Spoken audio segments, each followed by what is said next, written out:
1 week ago, Wisconsin was on the bubble, as said by us. Then came Illinois, statement made. Then came Michigan State, message sent. And just like that, everything changed. The Badgers didn't just win, they flipped their entire season. A dream week gives way to new expectations. I'm Rajiv, he's Justin. Here we go. Welcome to the Bucky Report, your destination for all things Wisconsin Badgers. Authentic takes. Oh my God. Game analysis. Touchdown Badgers! Ring one up! And discussion from the fan perspective. Woo-hoo! Thanks for joining us and on Wisconsin. Welcome to the Bucky Report. We are your hosts, Rajiv and Justin, back together on a Sunday evening to talk about all things Wisconsin Badgers. On today's show, we break down the dream week that may have completely changed Wisconsin's season. 2 massive wins over Illinois and Michigan State. Just a week ago, this felt like a bubble team. Now, the tournament feels secure, and the real debate is how high Wisconsin can climb on the seed line heading into March. With spring football approaching, we'll also break down the 5 offensive players we're most excited to watch, the names that could shape Wisconsin's offense in 2026. Lastly, wide receivers coach Jordan Reid is off to the NFL. We'll talk about the impact of his departure on the receiver room, recruiting, and the offense moving forward. You can find our show on YouTube and wherever you get your podcast. If you like what we're doing, hit that like button, hit that subscribe button. Just a quick shameless marketing. Thank you to all for doing that. If you can't hit that like button, it really helps the show. Comment on the show. All that stuff is really helpful for the YouTube algorithm, the unknown YouTube algorithm that no one actually understands. But thank you for your help with that and supporting the show.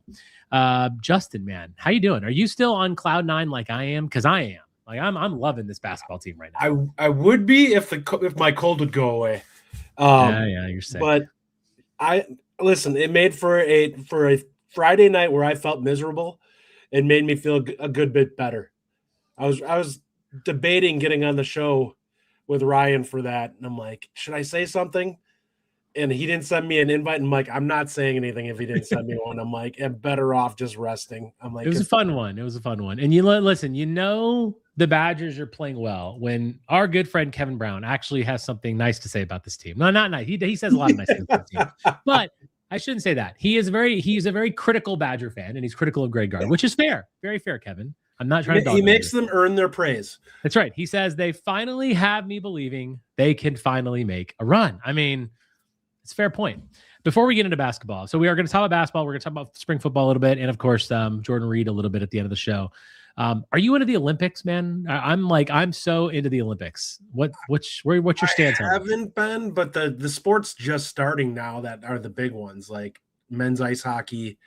Women's ice hockey's been going on for a little bit. So I mean, that's really the one that I'm kind of curious if the men's American team can make a run finally. Have we gotten the gold in our? I don't know, but we are in our lifetime round. We're the 2 seed in the sort of the knockout stage, and Canada is of course the 1 seed. Yeah, I love the Olympics. I absolutely love them. I'm obsessed with them.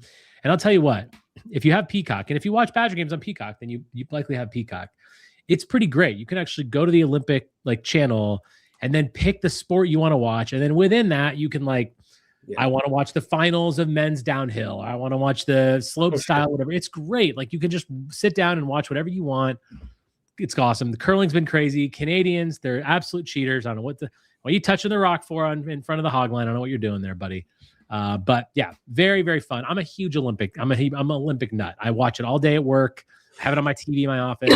Watching it on YouTube TV, everything like that. Yeah. Tyler says lots of dramatics in the Olympics, cheating in both curling and skiing, long jump. I don't know about the cheating in skiing long jump, Tyler. You have to fill me in on that a little bit. That seems interesting. How do you do that? How do you cheat in that? Yeah, I have no idea. They're I don't know. They're using the stuff that Clark Griswold put on the saucer to gain extra speed. All the way down. That's great. The food polymer or whatever. Yeah, that's right. That's right. All right, man. So this basketball team is absolutely flying. Absolutely flying. 2 top 10 wins in the span of 5 days. Definitely going to be ranked in the top 25 tomorrow, just because you can't have 2 top 10 wins and not get up there. Brings our quad 1 total up to 3 quad 1 wins, with another 2 consecutive on the bounce here with Ohio State and Iowa. At Oregon is not that. At Washington is another quad one opportunity because top 75 net rankings on the road is quad one, top 30 at home. So absolutely massive for the week. You weren't on the reaction show with us for Michigan State. Tell me, let's go back and start with Illinois. I mean, that road game was absolutely wild. And to think that we actually got it done at Illinois is crazy to me. But I mean, listen, we shot really well. Overtime game. We brought it. They really didn't in overtime. What are your thoughts on that massive win? Yeah, that was one of those games where they showed a ton of grit in that game to be able to get it done. We struggled to rebound in that game. And like, I mean, we had a fair amount of offensive rebounds, but like when we really needed to get a hold of the basketball at times, their length really caused us some problems. I was really impressed. And maybe this is the sign of things to come because we just played two really good teams and shot the heck out of the ball when we needed to from three. And if we can keep doing that, and maybe we finally turn the corner as a team, because I think we felt coming into this season that we were a better three-point shooting team than what we've been doing this season. It feels like we've been getting better as the season's been going on. Like we were around 30% for the first third of the season. The second third here, we're like at 33, and now it feels like we're getting in that 35, 36% range. And if this team can shoot in that range on the volume that they're shooting, I think it puts them in a pretty good spot for the tournament, especially if they can get hot. Because as we saw against Michigan State, when this team starts hitting threes consistently, like at a high rate, they are extremely hard to stay with. And we talked about that early in the season. Like, when this team gets rolling, they're like an avalanche. They just get on top of you, and suddenly you're down 15, 20 points. And it's like, what the heck just happened? Yeah, absolutely. And I think one of the things that instantly changed for that game is we didn't go down into a 17-4 hole or some nonsense, which we had done time and time again. We didn't do that. We actually pounded the ball inside a little bit. Our first play from on the offensive side was pick and roll, a clean pick and roll. How about that? Nolan Winter from Nick Boyd. Amazing, amazing. Shot in 1999 says Rajiv. So we needed fast starts. We absolutely did need fast starts, and that's exactly what happened. I like how Greg Gard made some adjustments and instantly corrected the things. And frankly, he's done that all season, right? Every time we've had an issue, he's found a way to make things better. Like I think his coaching, especially in the last week, but honestly, this season has been pretty damn good. We lost Kirk Penny. We didn't really know what was going on. Offensively, there was no cohesion early in the season. And then all of a sudden, it's kind of beginning to work. As you said, they're beginning to play their best basketball. I did a show earlier this week on the podcast only where I talked about how I feel like they're peaking at the right time. And when else do you want to peak? Yeah, we want to peak in March, but like this is when we can build that momentum. That's my only concern is I want them to peak, but I'm worried that it will we're going to hit it and then hit the Big Ten tournament and then fade right after. And that would be that's the worst thing. Now, what I will say, it seems like we're putting ourselves into a good spot unlike the last few seasons where it felt like we kind of tailed off heading into the end of the season. We seem to be playing our best basketball right now, which for this team, that's important because it shows, number one, I think some of the depth. Like, I know we don't love I don't love this roster construction. I think there are some legitimate weaknesses in it. The number of guards we have is a part of it because I wish we had an extra ball handler that we felt really strongly about. Just because if somebody gets in foul trouble in either of these tournaments, I think we feel really uncomfortable with basically only having one guy. But for the most part, I think the guys who needed to play hard have played really hard and have gotten better as the season's gone on. Yeah, no doubt. And honestly, man, winning at Illinois, that is no easy task. It's unbelievable to get that kind of performance on the road. Boyd and Blackwell they're just doing their thing, man. And then you get to the MSU game and wow. I cannot remember a single time that we owned Tom Izzo as much as we owned them in this game. All Badger fans were waiting for that shoe to drop and waiting for they're going to go on some crazy run. They did 3 threes in a row in the first half, got 9 straight points, cut it to maybe 7 or something like that. And literally from that point on, it just wasn't a game. The entire second half, I was like, when is this crazy Michigan State run going to happen? And no matter what they did, we just went down and scored. They did still get a lot of good shots up, but I mean, Nick Boyd was just owning everything. And there was just so much ball movement. There was so much heady plays. There was good screens. There was good passing, like low turnovers again. It's scary to think how good this team can be when all these things are clicking on, we're hitting on all cylinders. The scary part comes when you look ahead to Oregon, Washington, Maryland. You're like, are we going to lose one of those three? Are we going to lose at Ohio State this week? Like, we're just so close to being able to really kick it up. And we've done that. Like, you beat Illinois, Michigan State, and Michigan, like the three best teams in the conference, except Purdue. We haven't beat Purdue yet. We will get another shot at them at the end of the season. I mean, it's remarkable. That Michigan State game was an absolute. That might be one of the best games I've ever seen the Badgers play. If Boyd and Blackwell are playing that aggressive, there's not going to be many teams that we don't beat. Because I felt like they came out and they shoved it in Michigan State's face in that game, and they looked like we've had games where Michigan State's come out and just gotten on us, and it's like the level of athletes we struggle with. This felt like a game where Boyd just came out there and was like, nope, I'm just coming at you, and I'm just going to put it to you in this game. And they absolutely, I have not seen us since maybe even Devin Harris didn't have a game where we were this dominant against Izzo. But where we had athletically looked like we had no problem with them. Michigan State normally makes us uncomfortable. And that's a big part of why the games play out as tight as they do. Even if we're more skilled, they're always more athletic. This game, I felt like a couple of their bigs are probably a little bit more skilled and refined. And other than that, I felt like we were every bit as good as them. Other than Carr, who was just a freak of nature as an athlete. Like, I remember him going up for a rebound and was just like, he's a foot higher than everybody else on the court.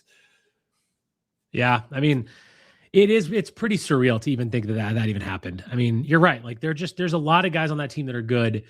And for us to just dominate like that, it makes you wonder, can they continue this streak? Like, if they can beat at Illinois and Michigan State at home, there's no reason they can't win at Ohio State. There's no reason they can't win against Iowa. Go out west and win both of those. Like, there is a path to just continuing this run of games, but we also know that's just not how it goes, man. Like, we were going to lose one of these games that we shouldn't, because that's basketball. This is the Big Ten. I mean, look at the Michigan played at Northwestern this week and struggled the entire game. They came out on top. They won. But that's Northwestern. They're 78th or 9th in the net. Like, it's very, very difficult to win. And while Ohio State is in the 40s in the net, that's a big quad one victory if we can get that done there at their place, because it's on the road. It wasn't a quad one at home. I mean, that's going to be a very difficult game. But I do think that you can just all of a sudden, like literally a week ago, we were sitting in these chairs saying, I think we're going to be on the bubble here. I don't know that we can get this done. Look what happens in a week. It's just, what the hell happened to this team? Like, do you think this is all sustainable? Are you comfortable with this now? Or are you still a little bit sketchy? I think we've always felt like this team, when they stay locked in mentally, that they're a problem to deal with. The effort level and just playing smart, good mental basketball and staying focused has been something they've struggled with a lot of this season. And they have gotten better, to their credit, as the season's gone on. If they can stay consistent with that, there's no reason they can't win these games. I felt Indiana, I think we all felt like we beat Indiana. I think we felt like the refereeing at the end of that game was pretty piss poor. I think that one got stolen from us. And I do think that if we had that win under our belt right now, we'd be looking at this, and number one, we'd be a top 4 seed right now in the Big Ten with a double bye. And somebody asked that question also in here. They asked if we felt like we were going to get that. They're going to have to win out. Like, it's going to be really hard to get into the double bye. Somebody's got to falter, because all the teams that are ahead of us are every bit as good as we are. I mean, I don't really care I want to finish in the top 4 of the Big Ten, because I don't really care about the double bye, but that's fine. Like, I like the tournament doesn't really do it for me. I hate the way the Big Ten tournament sets up heading into the NCAA tournament, because of the lack of rest you get. And I would prefer to have as much time for them to get their legs back under them. So if they played one less game, that to me is a perk. Yeah. I mean, that's fair. listen, I'm not going to say no. Like, of course, I want them to get that, but I also am like, the more important thing is we're 3 games back from the conference title, which we're not catching Michigan because Michigan's not losing 3 more games, period. They're not losing 3 more games. And then you're right. There's a lot of teams on top of that, like Illinois still up there with, I think, 2 or 3 losses. And of course, Purdue's up there and so on and so forth. But we need to keep ourselves in that upper echelon. If you look at the Big Ten standings, you got those ranked teams up there. We're in that lot now because we got to get ranked, but we need to stay up there. I don't want to see us drop Ohio State, Iowa at home, or Washington or something like that. Like, we need to keep this going because this is where the seeding discussion can really happen. We got a comment here earlier from Will Hanna. Bracket breaking week as long as they don't sink the next few weeks. Sealing a 4 floor of 9. Bill Woj, can they get a 5 seed? What are your thoughts on seeding based on this week? I think that's a bit of a reach unless we have a really good Big Ten tournament. Like, if we wanted to get a 4 seed, I think we'd have to win the Big Ten. Like, we'd have not win the Big Ten, but win the Big Ten tournament in order to do that, because we would need another big win or 2 yet on our resume, I think, in order for us to do it.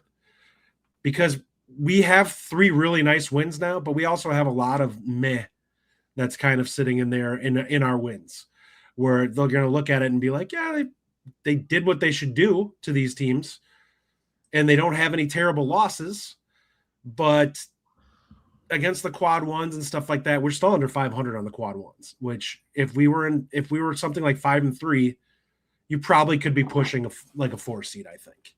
But us being like, I think we're 3-5 right now. I think so, yeah. That's not going to be good enough because there's going to be teams that have a winning record in their quad one. Yeah. I mean, I think that the next few weeks matters a ton, obviously, and how this plays out. Our net ranking right now is 34. Okay. So if you want to get into that upper echelon, like, to give you some perspective, Iowa and Indiana, who are both below us in the Big Ten standings, are higher than us in the net rankings. The NCAA net ranking, whatever it is, that formula sees those as better teams because they have a couple more wins. They've done better.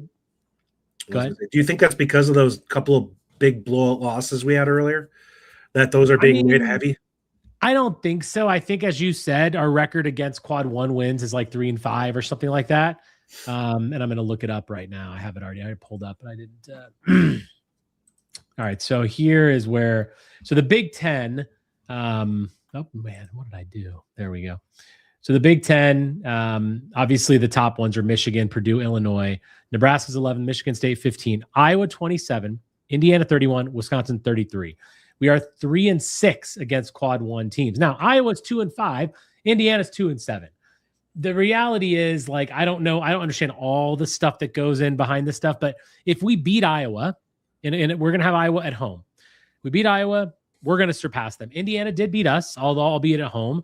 So, like, we can get up there. I think there is a chance, Justin, for a 5. I agree with you on a 4, but, like, we do play Purdue still. If we can beat Purdue on the road, yeah, we'll get up there, because by then we'll be the top 2 or 3 in the conference. Yeah. The Big Ten tournament, I don't think, has that much of a bearing on the dance too much. I'm also one of those guys where, like, if we lose and we can rest, I'm okay with it, because that tournament doesn't mean anything. The 1 week after means everything. So I'm okay with it. I think we're most likely at a 5 or 6 if things progress the way they're going to go, which means we're going to lose one of these games that we're not thinking we're going to lose. Probably finish the year 13-7, 14-6 in conference. Maybe we lose 2 more conference games. If that happens, it's 14-6. That's a great conference record. That's about a 5 or a 6 seed for us. So, because we've obviously got really good quad 1 victories now. Yeah, the net rating is killing us right now because our defensive analytics suck. Yeah, I mean, that's really what it comes down to. Even on Torvik, when I looked at it, we were over 100. Which is, 100 is considered the average line for defense. Like, if you want to be sub 100, if you want to be considered above average for a defensive team. And we have been in that range a few times, but for the most part, we have this habit where we seem to have games where we just let up. And that, I mean, I guess that could change a little bit if they go on a run here in the defense. If they stay as focused as they were against Michigan State, then yeah, that number is going to drop dramatically probably over the last few weeks here. And maybe they get sub, 100, get into that 99 flat range or even a high 98, which would really significantly move them. Yeah. Yeah. Honcho asks, are they ranked tomorrow? Should have last week if they would have won to Bloomington. Yeah, they definitely are going to be ranked tomorrow. We beat 2 top 10 teams this week. You are definitely going to get ranked. I see no way. And you lost your last game by, what was it, 2 to Indiana or 1? I can't even remember. I mean, like we easily could have won that game and we would have been sniffing around there. And because we lost that game, we weren't getting votes. And listen, the rankings are just rankings at the end of the day. We're 33rd in the net. That's the more important ranking. However, Ken Palm, I think we're 32. But yeah, like at the end of the day, we're going to be ranked, which is good. It helps confidence. It helps excitement, which is nice. Justin, other than the fact that we're shooting the ball well, which is a thing, of course, what do you think is the biggest reason that we've just knocked off 2 of the best teams in the conference and arguably 2 of the best teams in the country this week? Like what's the biggest change? I would have to take a look at it. I believe both games we were exceptional on the offensive boards. We were, which is a big deal. I don't think we've been incredible overall as a rebounding team. Those are 2 good rebounding teams in Michigan State and Illinois. But for what we needed to do against them, I felt like we did that at a high level. Like they're never going to be, neither one of those teams are going to be teams that we're going to go out and dominate on the boards. We're just not. We don't have guys that are just like physical brutes on the boards. And that's what's going to be required in order to take over those 2. But outside of that, I thought they passed the ball well. They really kept their turnovers in check. Mm-hmm. There was not a lot of stupid, boneheaded plays in either one of those games. And that was a huge deal. Like this team played disciplined. And I think that that's something that, and for the most part, they understood the moment.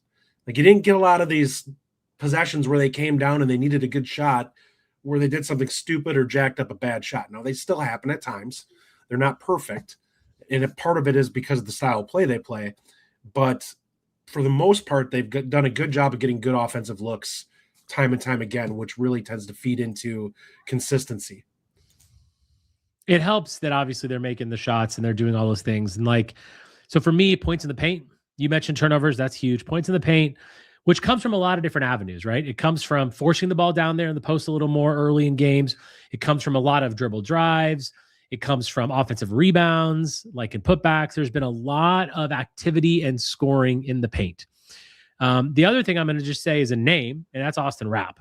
I think Austin Rapp has just decided, listen, on this show included, we kind of got a lot of shit for the fact that he wasn't really playing that well too, which was part and then all of a sudden the dude comes out and went right in front of our eyes against Ohio State. We're sitting there just draining threes left and right.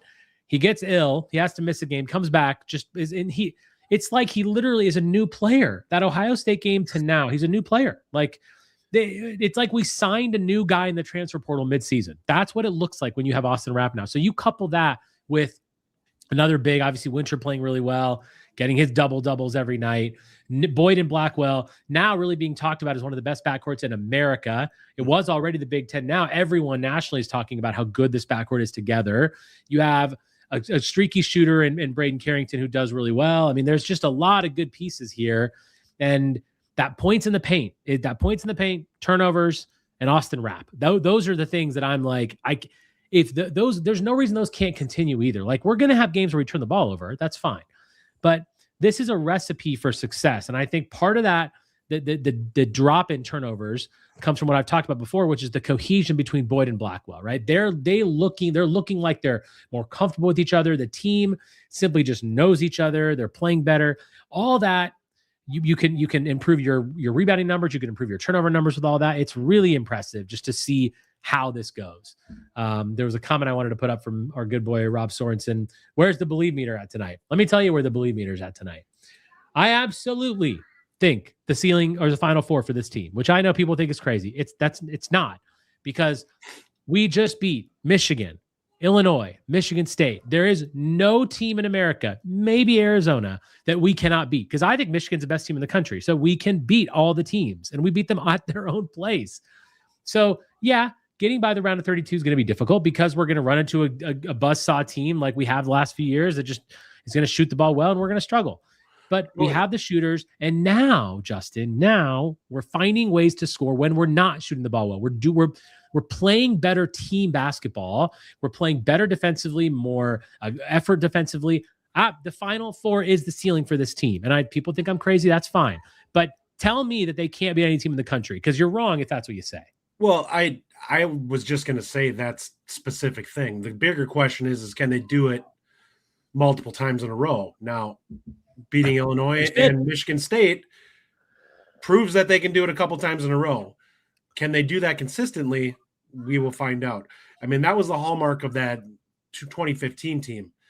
They had a gauntlet that they went through to get to the Final Four, and they absolutely could raise their game and just play with anybody.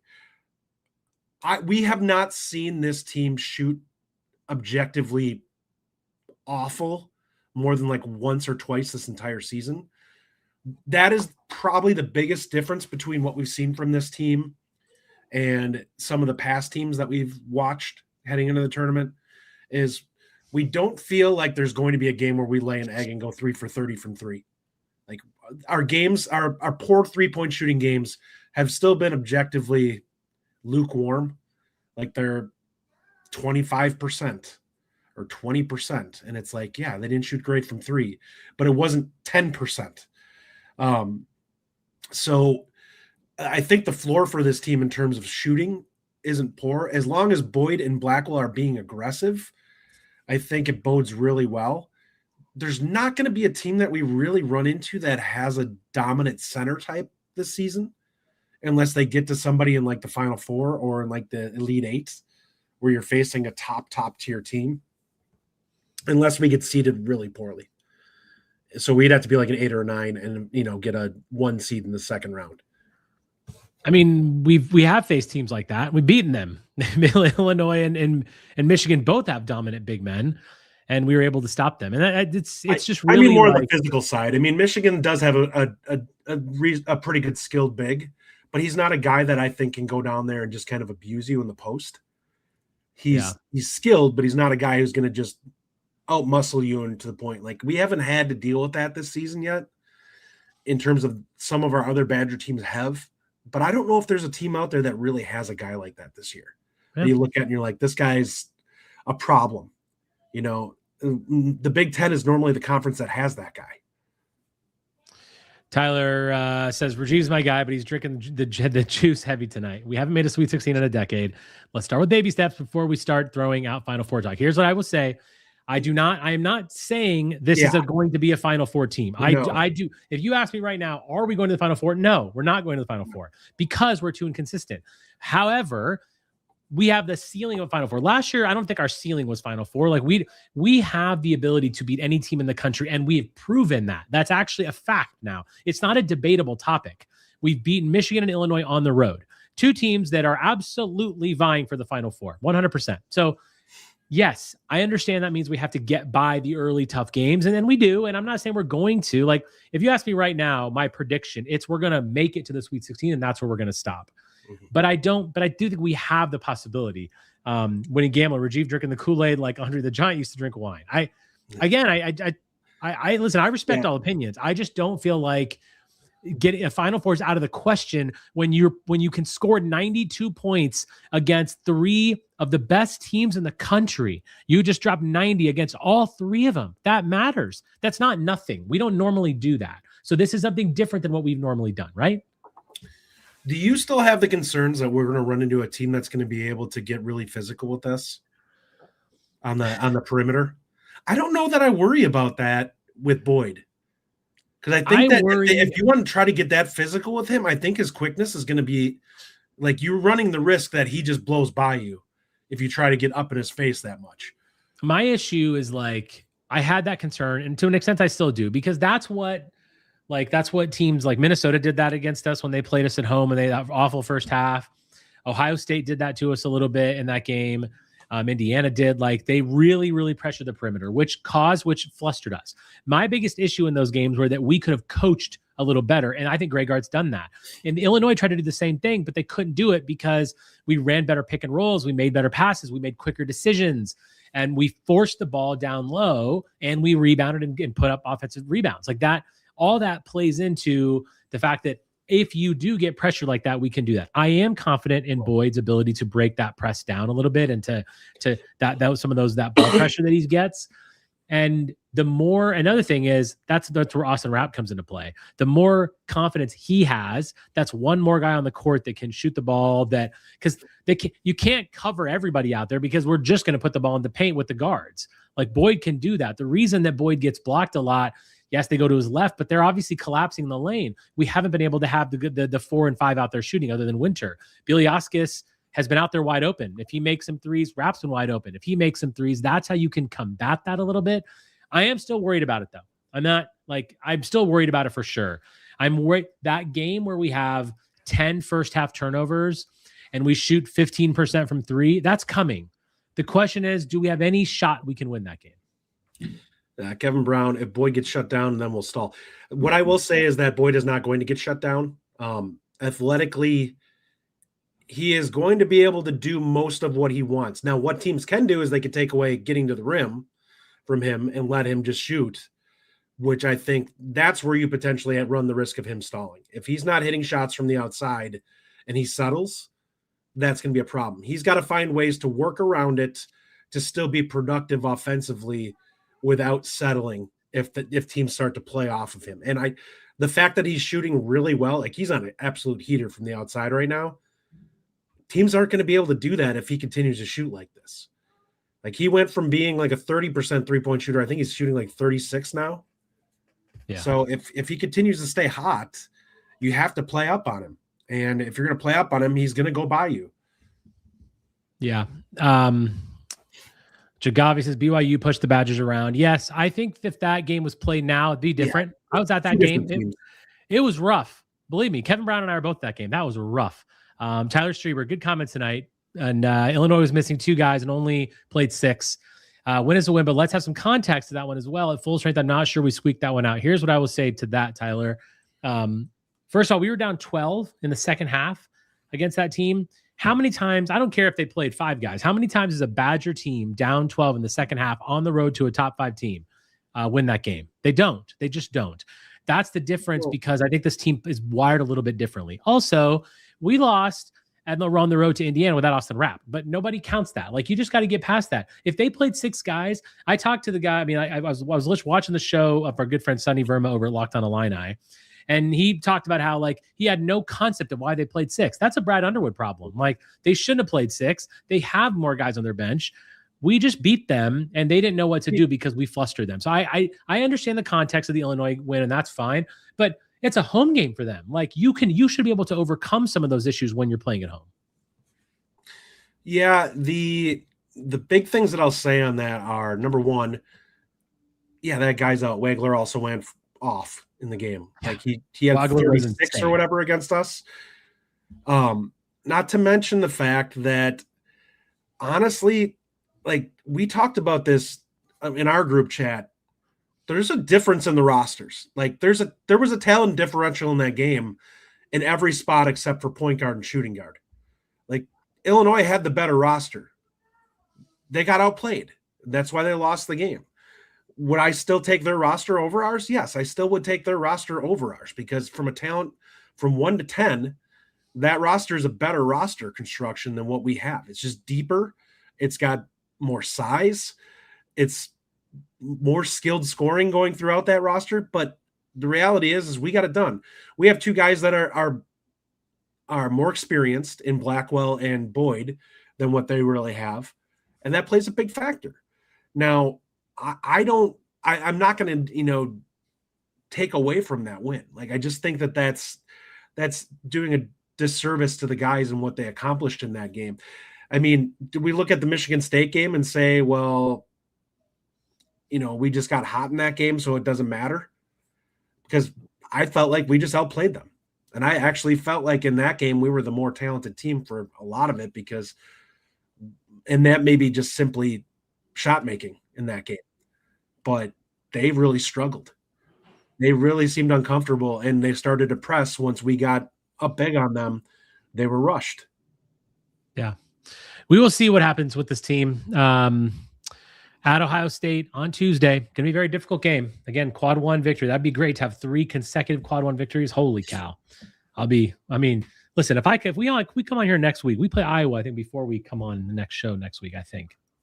I believe that game is on Saturday, the Iowa game. And let me just check that. It is on Sunday at 1:00. So if we go 2-0 and we have beaten Ohio State and Iowa on this show next week, the Final Four talk's going to increase from me. I'm just telling you, be prepared for that. Be prepared. Listen, I'll maybe start leaning into the Elite Eight, but I'm not going to. Final Four requires so much to go right, and you have to be. Your floor has to be very, very high. This team's floor still scares me because I do feel like they have raised it as the season has gone on, but I am a little worried about consistency still. Like, is there an egg in this team yet where we come out and just look disinterested in the game? Because they can't afford to do that anymore this season. I agree. To me, this is a Sweet 16 team. That's what I say that. I think that's where we will end up. I do think we get there this year because we can score 90 points a game on anyone. And it's going to get you far. We were talking about BYU for a minute. So just a quick sad note, Richie Saunders did tear his ACL, which sucks for BYU. Like, I don't like BYU, but I don't like anyone to have that kind of injury. That blows for them. Like, they actually were really pumped about a national title potentially, and that kind of Final Four potential. That's out the door with a loss like that. All right, let's move on to football.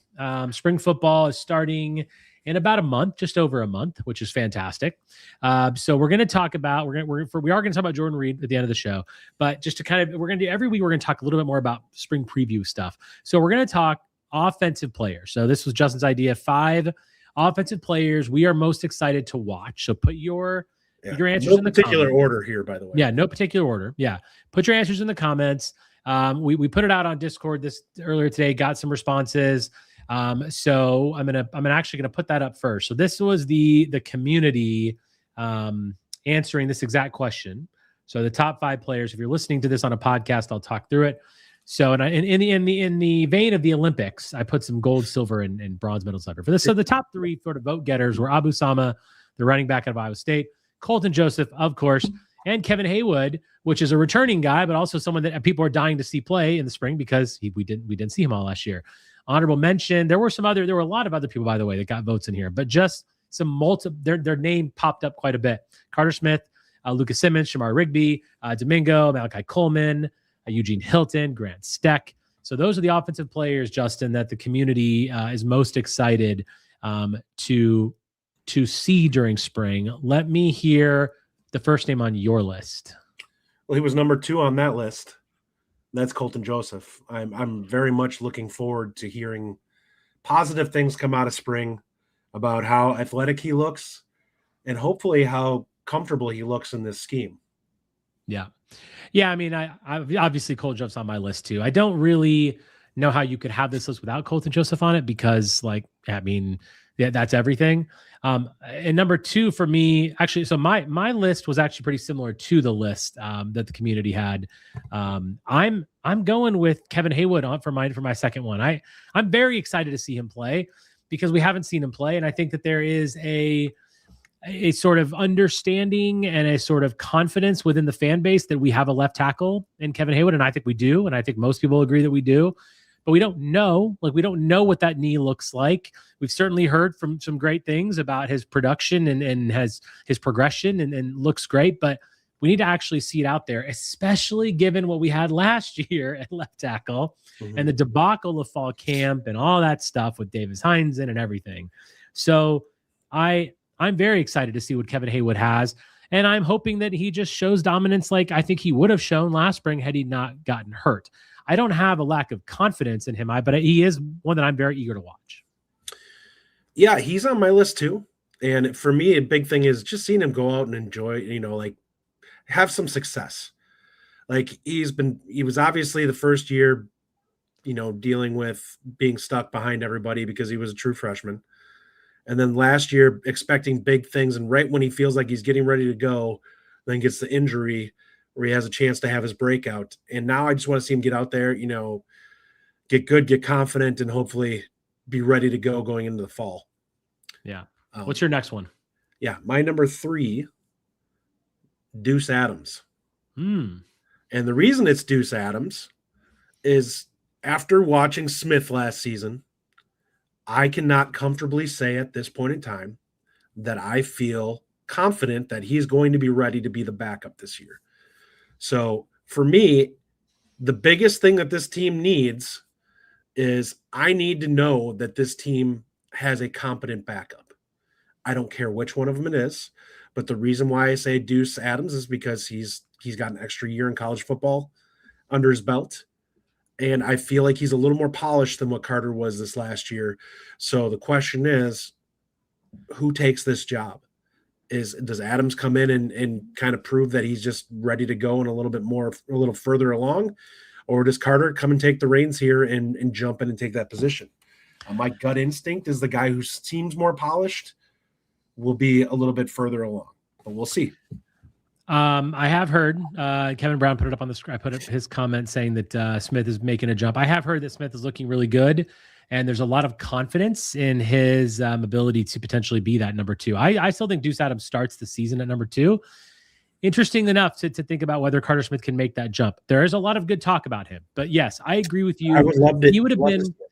He would have been my 6 or 7 on my list because I am interested to see what kind of jump he had, especially after last year when we listen. I admire the effort that he put in, but boy, he struggled throwing the ball, right? He struggled with that part of the game, but he was a true freshman, and there's so much growth from him, and I do hope that he does. And I think whoever that number 2 guy is, whether it's Smith or Adams, will be the one that stays on the roster, and the other one will be gone because Ryan Hopkins is behind him too. So I think I want it to be Smith, obviously, just because he's our guy. We recruited him. I think there was a lot of upside in his game.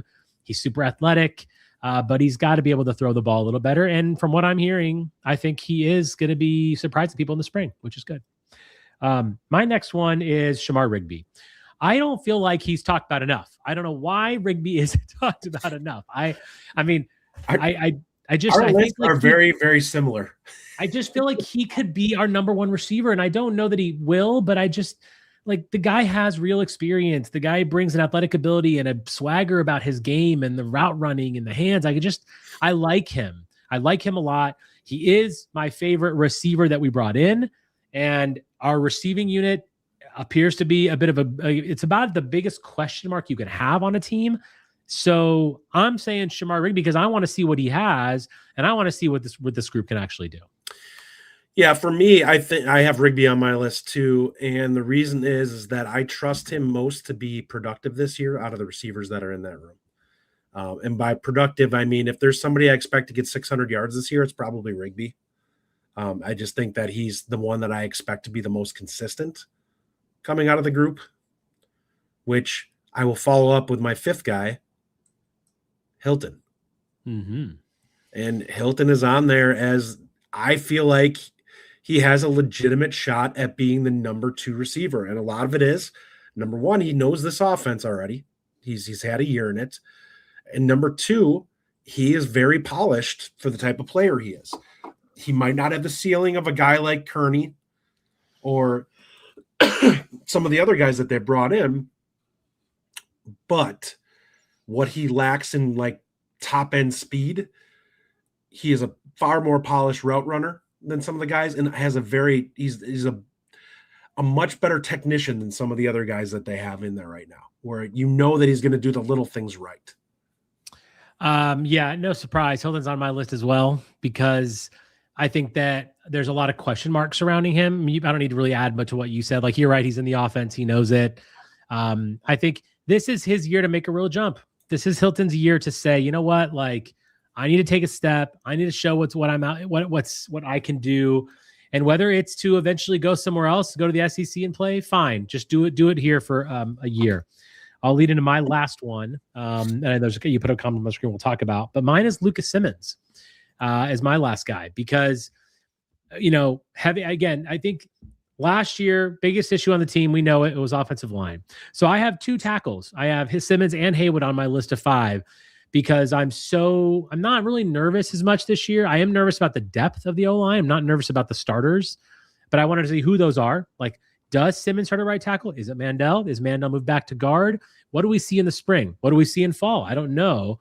But that is a big question mark for me. So I just want to see what Simmons brings. We know what Kevin Haywood can do, or at least we have a pretty good idea of it. We don't actually know what Simmons is going to bring to this offense, and where our new O-line coach, whose name is escaping me in the moment, Mateos, where he sees that Simmons-Mandel discussion. So for me, it's that. And I do want to give an honorable mention. I saw this winning gambler, McGowan. McGowan is now listed as a wide receiver, by the way. Yeah. So that's interesting. Jackson McGowan moves over to the wide receiver room. Excuse me. To me, he's a backup. He's effectively Brooks. Like, he's going to be used in that same way, I would assume. Yeah. They want somebody that's got a little more size that can be a little bit more of a blocker. So what I will say is that comment that I just had up there about the Kowicki. I'm sorry, I took that down. There's a difference between who you're most excited about and who's most important. And I think we would all agree that the offensive line needs to be significantly better. If we were talking about the most important players going into the spring, it would be heavy on the offensive line and quarterback. Like, those are the play. You cannot have somebody hit in those spots. Like, they have to be better. Receiver, I think you feel like you've got at least a baseline of, we don't know what the ceiling is, but I think that for what we want to do offensively, I think we're like, yeah, they could probably be effective. Offensive line needs to be good. And so Kowicki he's very important. Big Kev is very important. Offensive line as a whole needs to be, basically, if this offense is to be solid to good this year, it is going to hinge on the offensive line being somewhere between average to above average for a very young line, which I think is in play with the level of athletes they have there. But this is a lot of guys that have not played snaps together. So it's going to take them some time to gel. And you don't want to be seeing that heading into that first game against Notre Dame. Doc says, don't be surprised if they slide PJ out to tackle. That's interesting. That could be something. I think we thought about him. I thought he was a tackle before I saw his position. Like, when I saw his size, I was like, he sounds like a right tackle to me. Like, he was I actually kind of felt like it was more something like that, and 340. I felt like he was more of like a guard that you're going to have like that heavy blocking guard that you need. But Bill Woj asks, I don't think I'm going to start, but he says, do any of the redshirt freshman O-linemen start? Let me rephrase this question though, Justin. Which of the redshirt freshmen sees the field first? So this is like the Watts, Roski class, right? So which one of these guys sees the field first? Probably Davenport. Okay. Davenport or Powell would probably be the two that I look at as most likely. I think there's a non-zero chance that Powell finds his way. I think Powell's at center right now. And if that's the case, I think there's a non-zero chance that he could end up stealing the backup center spot this spring. Like, that's in play. Corey was not good enough this last year for us to look at and say that he's a lock to have that position. He's got to grow in this spring. And if he does not, it's possible he gets passed. And that's a position that they have to find some depth at. I can tell you this: no podcast is going to get more excited about spring football than this one, and Locked On. We're going to talk about it a lot. That's just kind of what we do here. So that's there. All right, let's quickly touch on Jordan Reid, who was wide receivers coach. News came out this weekend that he is now headed to the NFL. He's going to be the assistant quarterbacks coach for the Atlanta Falcons.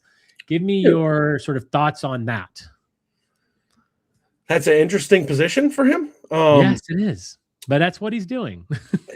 I think that I felt like that was a hit for that spot.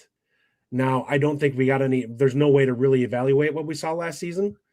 But I do think that if this particular position, if we have the investment that they've talked about, you need to go get somebody now that has pedigree. Like, get somebody that has experience and get somebody that has some recruiting chops. Like, you need both. You need somebody who's considered good at that spot as a coach and who's also considered capable at bringing in talent, because that to me is an expectation.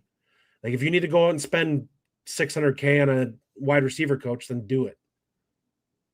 I saw some things today online, just in boards and Discord and such, that talking about how, like, it's an opportunity because, yes, he was a good recruiter, but Were we confident in his ability as a coach? Like we talked about him as one of the better assistants, mainly because of his recruiting, but the room is in okay shape. Certainly not great. Were you comfortable with his coaching? Do you feel like maybe that's why we didn't get a good tune out of these receivers, but also we had no quarterback. So how can we really judge him? Well, I mean, yeah, that I think there were guys open this last season, and I have to assume that he played at least somewhat of a role.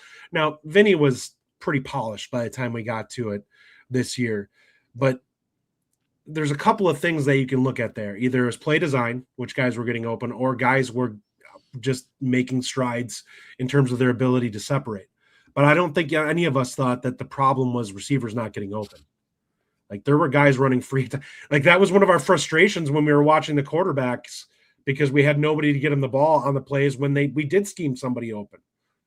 I mean, yes, I watched all the All-22 last season, and yes, there were guys running open. However, we didn't necessarily have guys that were just really adept at getting open either. Like there were some issues there. I'm not saying but I don't think that we felt like that skill set was there to unlock though either. Like there was nobody we looked at that's like, this guy just hasn't been coached up. Like that's where a guy like this year with Malachi Coleman, like he could have had, that would have been like one of those situations where you could prove yourself as a coach if you unlock him this year and suddenly he turns into a stud because he's got all the physical tools you can ask for.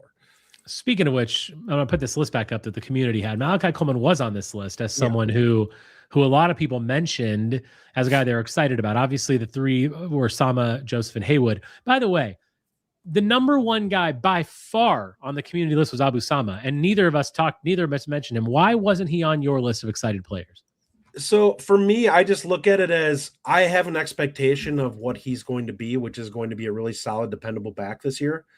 And I just don't think he's like, when I think about backs, for me, running back is somebody going to be flashy and look like they're going to be a absolute freak of nature out there. Like we're spoiled as Wisconsin. Like that unfortunately plays a role when I think about this stuff going into the spring.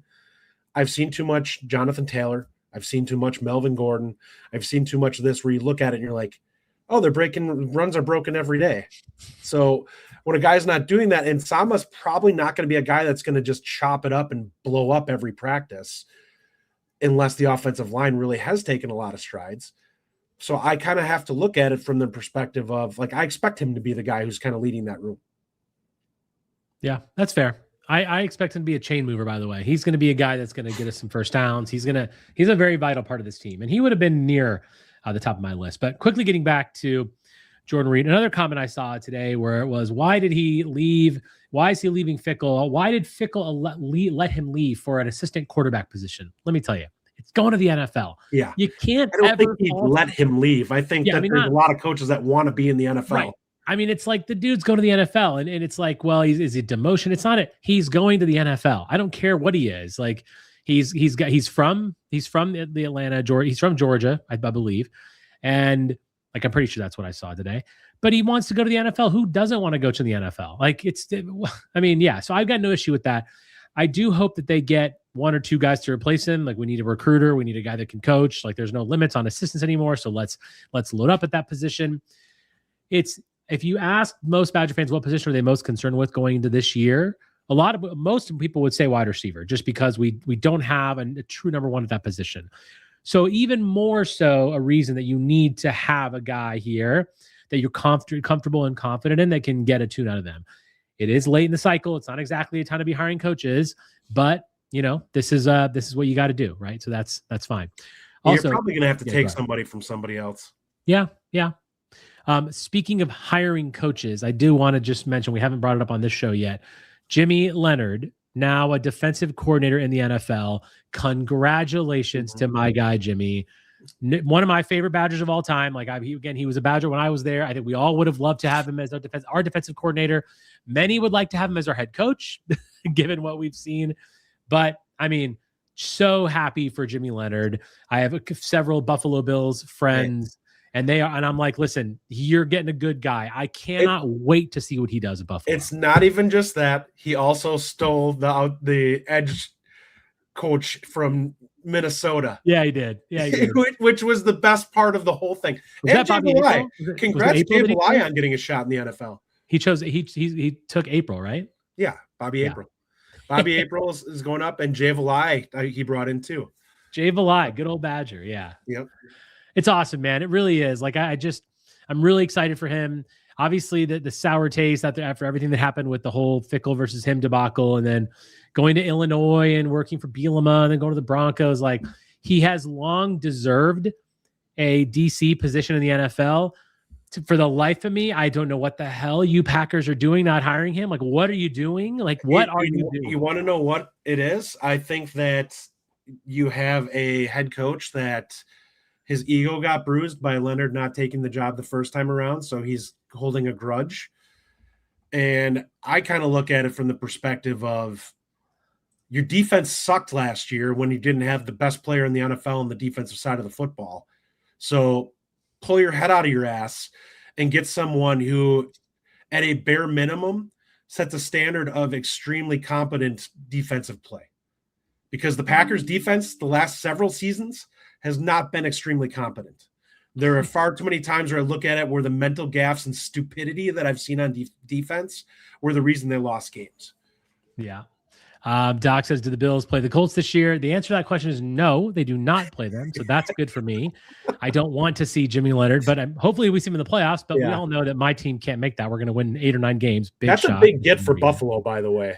It's a great get, dude. Like, I'm telling you, it's such a good hire. I'm so excited for him. I really am. Like, I cannot wait to watch what he does. Like, and we got the Buffalo Badgers. You already got the Pittsburgh Badgers with that entire defensive front being Badgers. So it's great, man. Like, I'm excited about that. Justin, last thoughts before we end the show. Anything you want to touch on? Basketball, football, Olympics, anything we want to touch on that you haven't talked about yet? I mean, we're a month out or so from spring football, which I think all of us are beyond ready to go at this point in time. So it's getting there, guys. Little by little, we're getting there. We're in the stretch run now for the season for basketball. Let's hope that this team continues to show this level of play, because if they do over these last 6 or 7 games, it bodes really, really well for a deep run in March, which I think we've all needed for a while now.